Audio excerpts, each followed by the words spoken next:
I woke up this morning a blank slate, as I often am, because they, as I said recently, they do all the retrofitting on the screen. They get all the shit together. They turn the hypnosis up to 10, and then you're back out. You're back in the world. And I had someone commented on one of my Joan Jett videos. If they wanted to hear a certain, see a video on a certain album, not by me, but I'm going to do it. So I actually started doing something, which I don't do often, which is pre-video research. I mean, usually I know what I'm talking about if it's something that's coming from my perspective, or I talk about a concept, you know, with the metaphysical stuff. But I like doing the music ones because it gives me a break. You know, it gives me a break from having to think about all this stuff. Some guys can do it 24/7, like Matt over at Quantum Content. But I mean, he'll just go. He just goes and goes and goes. Like I don't have that. I don't have that ability. I get too overwhelmed and you know, start fading. But Joan Jett, man, so underrated as an artist. Like one of my earliest memories of rock music was having that single by I Love Rock and Roll. This is 82. That's probably what, 11? Yeah, 11. I think my sister bought it actually. It was hers, and she was just so cool looking. Like I loved her look because she was pretty but tough, and like she looked like someone you want to hang out with. And to want to hang out with a girl at 11 is pretty. You got to be pretty cool looking. And yeah, I love the jacket. So I followed her. I followed her pretty much all through the 80s, pretty much till now. Every time a new album comes out, I usually listen to the whole thing, check it out, see what's going on with her. It seems like she's just, I don't know if it's a case of bad timing or you know, there's always that nebulous market forces. Then there's management and career choices, and it seems like she never is really either ahead of something. Actually, she's usually ahead of something, or she's kind of too late to the party on something. But most of the 80s, when I think a lot of rock bands and a lot of you know, popular music groups were tailoring their records toward a younger demographic, teens, disposable income. It was the era of rock and roll and hard rock. You know, you had punk had gone a little bit underground in the 80s. A lot of great punk stuff came out in the 80s, especially American punk. But it really went underground. It was just basically hard rock and heavy. That was Van Halen, you know, that kind of stuff, Motley Crue, glam metal stuff. And Joan didn't really fit into any of that. Musically too, it's like, I think she's at her best when she kind of sticks to the Runaways formula of the punk sounding stuff. Although it's not traditional punk sounding, it's like rock music with the punk edge. Hooking up with Kenny Laguna, you know, he comes from a background of 60s bubblegum music, pre-psychedelic kind of music, and he grew up on like a lot of the kind of doo-wop stuff, and that's why her albums are just full of that stuff. And that's not really, I could tell you as a kid who was there, that's not what I wanted to hear. I mean, I didn't want to hear Wooly Bully parts 1, 2, and 3.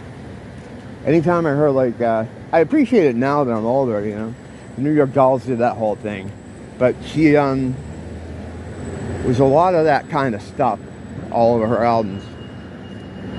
And the covers, I don't know, I mean, I can't, she made some good records, but nothing that is really that I think is transcendent of the genre or anything. Like, I have my favorites, of course, and ones I think that are better than others. But there's a whole dark part to that whole thing, that whole Kenny Laguna thing, that I just, you know, I like talking about music to get away from that stuff, so I'm not going to go back into that. I think I went into it in a couple of videos, but it's a weird situation. One part Stockholm Syndrome, one part savior idolation, idealization. It's kind of a weird relationship that I don't think has helped. Very much like a pageant mom. He's a bit like a pageant mom. Like, he kind of inserts himself into everything that she's in, even to some extent the videos.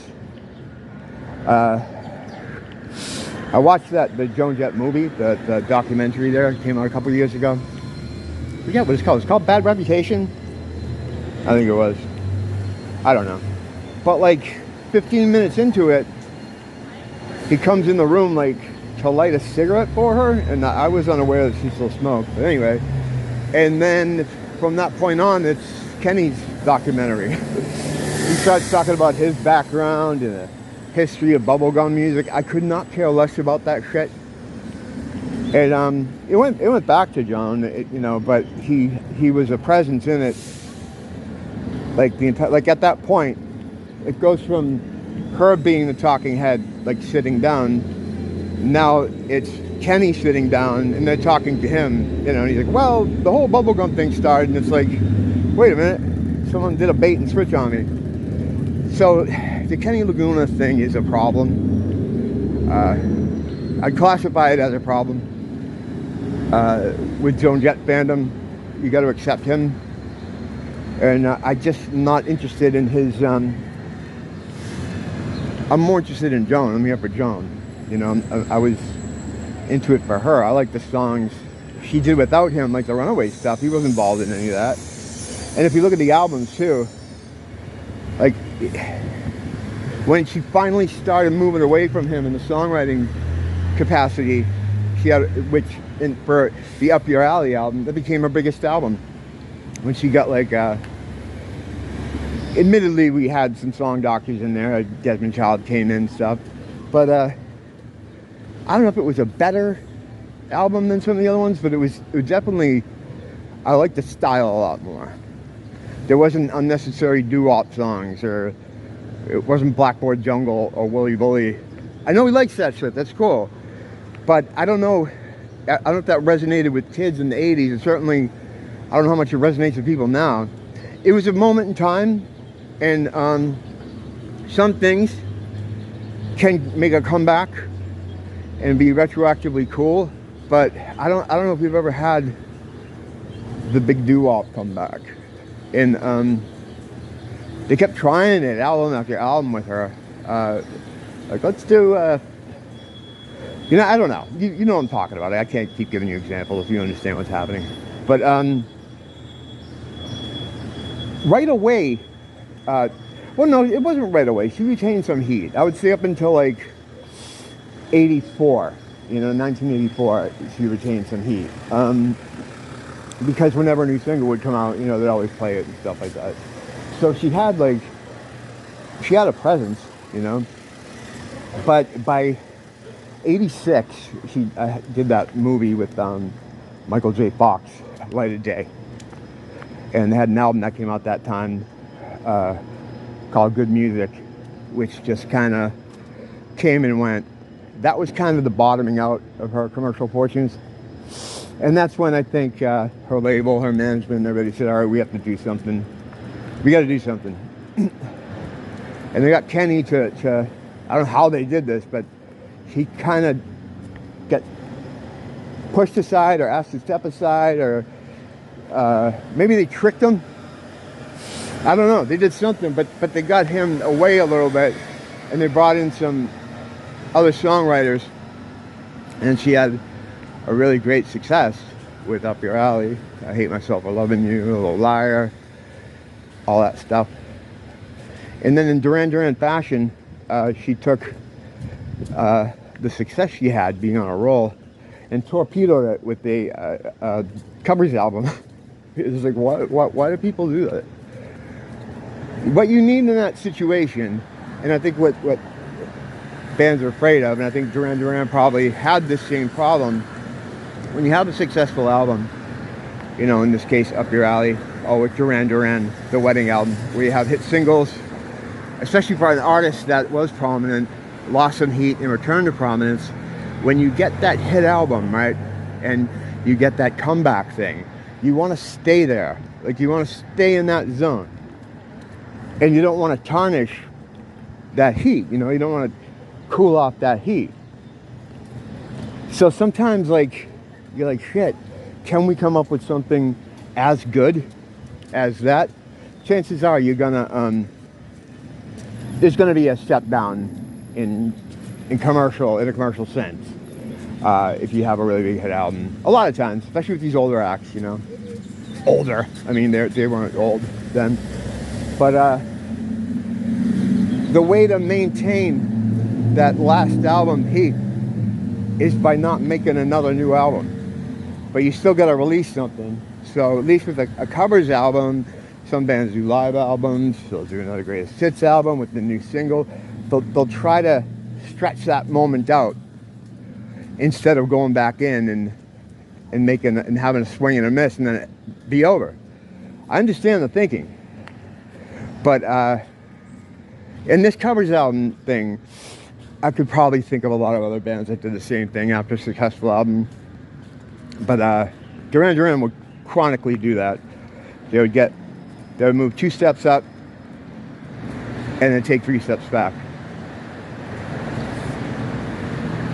2 steps up and 3 steps back.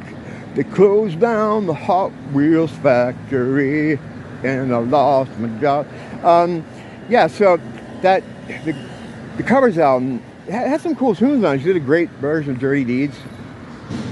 I do a pretty good version myself.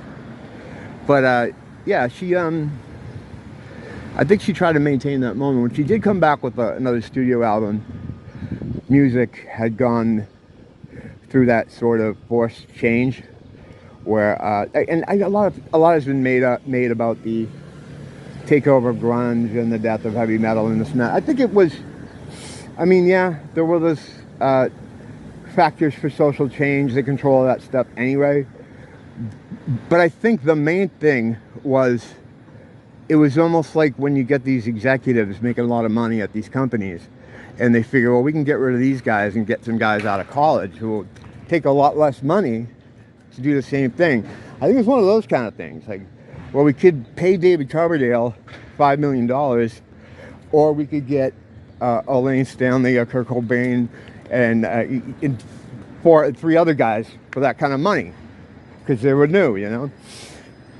So it's almost like they made a scene where they would put their promotional muscle behind almost like a puppet president or something, like what they do in these countries where they install a puppet president.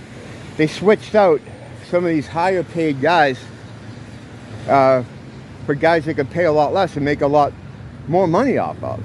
So I think that was mainly the thing. And I think any other social change was just a happy accident. Or maybe not. I mean, we know by looking at past movements, the hippie movement was completely government created. The punk rock movement was completely government created. Off the books, I mean, intelligence agencies did these things. And they would always also create the opposition to them. Like Frank Zappa was a big opponent of the hippies.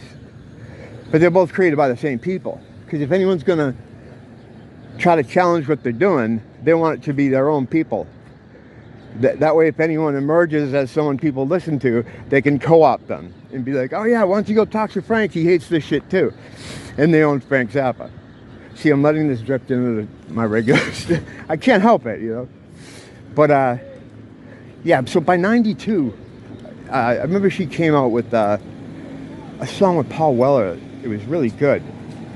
And but people just weren't, the moment kind of had passed, you know. And the biggest thing for me that I remember at that time was the haircut. She had this little black bob, and she started dressing less leather jackets and like more dresses. I don't know, it's kind of weird. She went on to do some really good stuff in the 90s. The Evil Stig stuff, which was the Get with her. Yeah, so she got her punk credential type stuff came up in the 90s, and people recognized her critically, if not, you know, financially. She never had that big commercial comeback. And there's like a million reasons for that, but it's not because of the music, because I think the 90s, I might even say her 1990s music after Notorious, was it Notorious? Oh God, Alzheimer's moment. The Bob haircut dress album with Paul Westerberg. I almost said Paul Weller. That would be funny. Paul Weller and Joan Jett. But actually, that would be good. Why not? You know, why not? But yeah, she made some really good stuff. She made a lot of compilations. Fit to be Tied. I remember that one. That was like a compilation album. She did a lot of good stuff, but nothing in way of original studio albums. She did a lot of like cool little, a single here and there attached to a compilation album. Yeah, so what was it? Fit to be Tied. Naked, well, Naked came later. Naked was 2005. But yeah, she's had good shit since. Like her last couple albums, Unvarnished. It was great. The soundtrack to the movie, the documentary, was really good too. Like she's done some good stuff. And I don't know how much involvement Kenny has in the songwriting anymore, but that 80s period, there was so much potential. And the thing about Joan too is it's like she talks a lot about being an activist for women in rock, but I think her LGBT sort of activism thing, which is kind of, well, I wouldn't call it an activist, but she's really outspoken about it. She wasn't in the 80s, this came along later, you know, and in the mid 90s, you know, you started hearing about it more from her. I think that's more important than the woman thing, because I don't know, there's maybe not to that like level of kind of music or that sort of rock, but there's been women in music. Like it's confusing, like when she goes on about that, like trying to keep women out of rock and roll. It's like, what about Stevie Nicks, you know, what about Janis Joplin, you know, what about Suzi Quatro? Oh, she never heard of Suzi Quatro. I forgot that whole debacle. That was funny. But yeah, I thought that was always like, if I wasn't a woman, I'd be a lot bigger than I am. It's almost like an excuse, I think, anyway. I don't know. I don't know anyone, and of course, who I know speaks for the entire majority of the world. But I don't know anyone who said, "Oh, no, listen to Joan Jett, man. I don't like girls rocking." It's like, what? Never. I've always loved girls in rock and roll. Almost all my bands always had female members. I'd go out of my way to get them, because I like the way the voices work with the music. I don't know. I just think it's cool to have a bunch of guys up there. So I've always been into it. And there are some people that, of course, will say they don't like listen to female rock, and that's cool and everything. But I don't think it held her back in the way she sometimes says it did. I think there were a lot of other factors as to why the Joan Jett ship didn't sail into greatness. She sold a lot of records, and I mean, it's not like she was it was a failed career. It was great. She got a lot of songs that got radio play. Everybody knows her. Everybody respects her. She's one of those people, like, you could just add her to a bill. whoever, and people are like, oh cool, Joan Jett, yeah, you know, like she's doing that stadium tour now with Poison and Motley Crue and everything, and no one said like, hey, why is Joan Jett there? Everyone just kind of like, you could put her music on at like a party or a hangout or whatever, and no one's gonna complain, you know. She's just everyone likes her, you know. But and the funny thing too is it's like, but everyone likes her, but not a lot of people really know her music. Like they like her, but it's like they don't know any of her albums. And that's a common thing. And I would say that speaks to the quality of the albums more than anything else. They were never really great. You know, there were some good songs on them, but there was just too much Wooly Bully, man. Wooly Bully parts 1 through 7, and then a couple originals that she did with Kenny, you know. So, I don't know. But I like the albums. I like something about all of them. Even good music. I like good music. There's some actually good songs on there. There's some good music on good music. It's a good one. It's a good one. Yeah, I don't know. So yeah, I'm gonna be doing a video on a Joan Jett's album, and I'll post it when it's done. But yeah, just walking around this morning, thinking about Joan Jett. Just try to give myself a break from the other big think, almond activating kind of stuff that I do. I mean, I'll be back to it tomorrow, but you know, it's nice to have a day or two. Don't blame the teacher, blame the school.